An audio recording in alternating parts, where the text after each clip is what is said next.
knjižnici Josipa Vošnjaka Slovenska Bistrica so pretekli torek predstavili knjigo Libra, avtorice Manice Žmavc.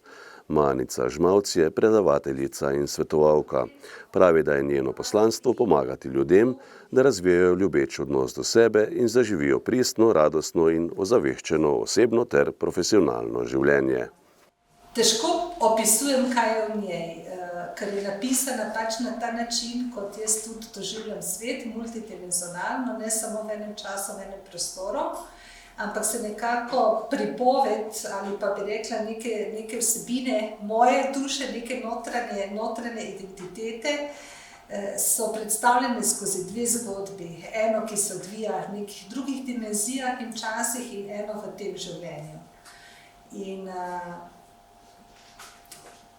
povem vam lahko, da ni ene takega mešanih, ali pa kako bi rekla, povprečnih mnenj o tem, ali vam je všeč ali pa vam sploh ni.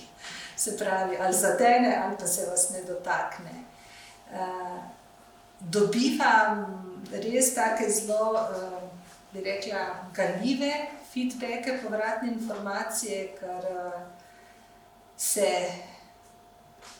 in ženske in tudi moški prepoznajo pač v teh sporočilih, ker v bistvu ta naša dušna identiteta je itak polna enih arhetipskih, tudi simbolnih zgodb in poti in vsebin, ki jih vsi nosimo v sebi. In to potem nagovori in se dotakne in sproži, ali pa rečete, pač to sploh ni zame. Je pa kompletno avtorska, tudi z naslovnico sem jo sama narisala, tako da je res, bila je dvakrat lektorirana in nobena lektura mi ni bila všeč in potem sem se poslala 3 pikce nekam in je sedaj taka in je bila potem natisnjena in izdana brez lektoriranja. Zaradi tega, ker stojim z dušo za vsako vejico, pa tudi časovnično ni pravilna. Jaz sem jo tja postavila, tako da to je zgodba Libre.